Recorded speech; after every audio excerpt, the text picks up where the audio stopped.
We You love know hip what? hop. We coming in hot with some shit. Pause. Booggz. Jeez. Did you seen Booggz the other day at the jam? Funny enough, that's the one person I didn't see. That's your Malvern brethren right there. No, in fact, 'cause he tapped in, you know what I Yeah, mean? Tapped in with me, yeah. tapped in with you. Like, you know, he's ready to Yeah. start getting active as we see. Yeah. You know, so So he's dropping a tape. Okay. And I'm gonna pull this up on the screen here, courtesy of the Reddits, of course, Trontology. Booggz dropping a tape with Pressa and YG. Oh shit. jeez. Where's my stuff? So here's the thing. And you know, just make it a little bigger on the screen for the people them to be able to see. All right. Me and YG are back by popular demand, tape loading, Pressa Armani, my actual brother. You all know how we scumming. Jeez. Okay, so here, yeah. So I got one more thing though, because he had posted something with Top 5 the other day. Bang! Or not with Top 5, about Top 5. Okay. So I heard Top 5 was asking for me on stage last night, laugh out loud. They was holding up the lambs backstage. Jeez. Do better for me, Rebel Toronto, or at Rebel Toronto. Next time, I love to see y'all, but I was a surprise guest and I was doing Black Challenger for the city because I'm back. And then go party with a Sexy Red. After, don't worry, Toronto, I'm working on something else for y'all and blah, blah, blah, blah, blah. Okay, but he said I heard Top 5 was asking for him on stage. You were there. Yo, that would have been epic, bro. If Booggz came out and did Black Challenger, that would have went fucking crazy, dog. But like, he didn't diss Top 5, did he? In this post, he was kind of just like, yo, I heard Top 5 was looking for me. Yeah, I'm not sure if it was like I heard Top 5 was looking for me in a good way or a bad way. You know, like I'm not sure how to take it. No, but I feel like they might have squashed beef. Did I imagine that on the internet somewhere, that these guys kind of like not completely shook hands or whatever, but like they're not on the same energy that they were before. You know what I'm saying? And if that's the case, how did that work if he's doing a song or doing a joint album with YG and has a song with Pressa? I was just thinking that as well. However, I think that could be a good thing for the city, you know what I mean? Like, where just because I'm a street nigga and I'm working with these street niggas, right? If I know other street niggas who might happen to have tension with these street niggas, like, I don't have to make your problems my problems and escalate all these other problems. Now everybody has problems, you know what I mean? Yeah, I just feel like Booggz is in a weird position right now, pause, because he's had so much like issues before he went away, and like shooting and all that type of stuff. So it's like, bro, who do you even align with? If I'm him, and we'll probably speak to him in person about this, and I'll tell him to his face, I just wouldn't align with anybody. But what if that's what this is? It's like, this is all music, it's all business. Like, I'm not gonna spin with mans. I'm not gonna go do drills with mans. Like, we're locking in on some music. We're trying to turn the city up. You know, like, he didn't say he's dropping music with Top 5. He didn't say nothing with, all he said was, yo, I heard Top 5 was looking for me. Yeah. And then I think that was just a way of him letting his audience know that, yo, I was supposed to be on stage as well. Rebel was trying to fuck around with me, da-da-da. But like, I'm outside, I'm getting active. I think this is just his way of letting his audience know, gear up, buckle up, boot up. Like, it's about to be Booggz season. Like, you know, it's about to be Booggz season, apparently. Listen, I'm not anti-collaboration, okay? Like, that would make me a hypocrite because I've asked for people to collaborate in the past. But I just feel like sometimes when it comes to certain mans and just the level of name brand that they are, it's better to just stay away from it at this point, because in histories in the past hasn't shown it to work out. Even if it's just tunes, man's take it more serious than that. Bro, I can't even like post and man won't look at me a certain way or comment on a post. Okay, so with Casper and 100 Band Plan, are they from the same ends? Casper and 100 Band Plan? Yeah. No, Casper is from like the PO or like like, downtown Kensington area, that area, right? And 100 Man Plan is from Danforth, if I'm not mistaken. Okay, so like Zara's neighborhood type shit around there. So those are two different ends that were Yeah. able to, collaborate and literally create a smash for the city. Yes. Still a hit from last year, carrying over to this year, you know what I mean? Breaking into the American market. So like, I could kind of see other rappers in the city seeing how like a name brand rapper from this block and a name brand rapper from that block collaboration, you know what I mean? And then now exactly. And now both ends have like some music to turn up to that adds like I guess a balance between the audience type thing, you know what I mean? Yes. Here is the thing though. Those two blocks have never had no issues. So it was the perfect combination, right? Because of the fact that like, okay, our blocks never had issues in the past from what I know, right? And we don't have to squash any beefs or anything that's happened back in the days. It's just, okay, let's just link up and make music. We're both good at making music. Any of these other guys, it's like, there's stuff that's already happened. So like, do you guys, and listen, for me, yes, great. Remove all of that stuff. Let's move past the past and get on to better things and let's get this bread. Are you, when you're talking, because I don't know all the lore, but are you referring to like when YG made the song Blue Tea and stuff and he was in Malvern? Yes. But technically, you know what I mean? If I'm like trying to kind of look at this, I want to say logically, but trying to like look at this technically, he was in Wixon, and I think he was getting at a certain section of Malvern, and I'm not trying to like cape or whatever, you know what I mean? But like, and Booggz is not from Wixon. If I remember, you know what I mean? I think Booggz is from Emps. Because like Malvern is basically broke up into 4 sections. You have Cross Tracks, you have Crow Trail, you have Wixon, and you have Emps, you know what I mean? Yeah. So when I was growing up in Malvern, I grew up in Wixon, you know what I mean? Not affiliated. But you have to put that out there, you know Disclaimer. What I mean?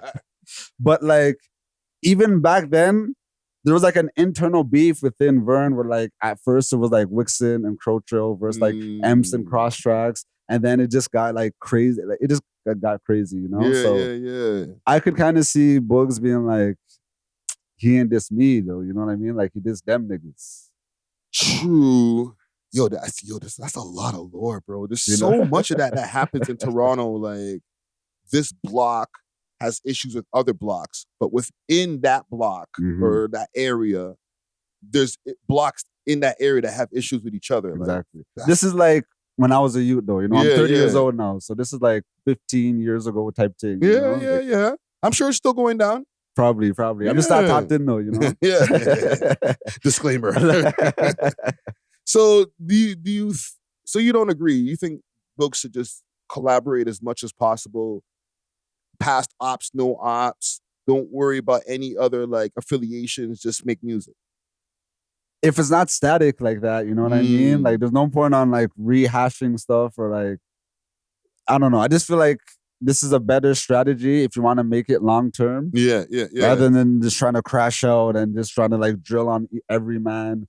Have the city have the city going through like beer feuds with each other. Yeah. Okay. Next question on Booggz before we get into the show, right? And we're gonna get right into it because we got a lot of Drake shit to get into. What do you think, if we could workshop it here on air, should be Booggz' way to get back to like the prominence where he was before? He's been gone for about a year, so take that into account. And now he's home. The landscape, or a little bit longer than a year actually. Maybe 2-3 years to when I think about it. The landscape has changed. What should be his next move and how should he get into the game to be like the top guy? Hopefully he's been recording music this whole time and like been active that way. So like he has a wide range of songs to choose from. I would say to like maybe get some focus groups together, and like go through some of the songs and like try to find the undeniable smoker. You know what I mean? Like once he has that, then that would be like, okay, we could kind of create a plan around this song. They could create like a rollout strategy. They could like figure out which content creators that they want to tap in with and all them things there. And like once they have that smoker, then it's like you have a new confidence in how you even pop out. You know what I mean? So I feel like they might even already have that because the way how he's been guanin recently, it's like, yo, you guys don't even know what I have in the talk right now type shit. Okay, but that's cool. And you mentioned the music part. That's not it these days. You have to have good music. So granted, now let's say he has the smokers. How do you present that to the audience? Because to be honest, there's a lot of people who have smokers and they don't present it well enough and then it falls on deaf ears. That is true. I think what sets Booggz apart is that he is already name brand. Like the man already has a 1-2 hit under his belt. Mm-hmm. And it's been so long where, you know, not the whole city, of course, but some people are kind of anticipating what he's going to drop. You know, so when he does drop, there is going to be an audience that checks it out. Facts. Most, like 90% of rappers in the city don't have that. When they drop, they don't have an audience that's going to rush to see Wagwan. They don't have a Reddit that's going to cover it. So if it is a smoker, like for me, when I first heard the market, bro, like remember last year, I was, Sav was the year, blah, blah, blah.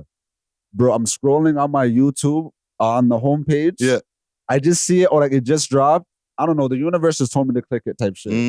As soon as I heard the market, I'm like, yo, this shit is undeniable, bro. No matter how much I said Sav won that year. Whoa. And I'm not going back. I still think that Sav won that year because the market dropped so late. No, I'm not talking about the Sav part. The undeniable part. There's some people who might beg to differ, but we ain't gonna get into that. That's an idiot thing, fam. That like we might have ruined the game by saying all of that shit. Bro, like, I don't know, if your ears work, if you have like any type of sonic intellectualism, bro, if you like music in any way, once you heard the market, you know, like, holy fuck, he has one. You're being irresponsible with the platform. It's like, oh, why are you promoting that kind of music? What do you mean that kind of music? What, bro? A good song. like, come on, bro. Toronto finally had like something that could break through the glass ceiling. Yes. We're gonna big that up on the fucking platform. Yes, and if we just happen to like it too, there's other songs that have blown up that are not like my favorite songs. Exactly. But I appreciate the blow up. But then when you actually like the song and it kind of rings, this is how you know when somebody's made a banger. When you're not hearing the song, but you're hearing it. No, facts. It's kind of like the melody's ringing off in your head.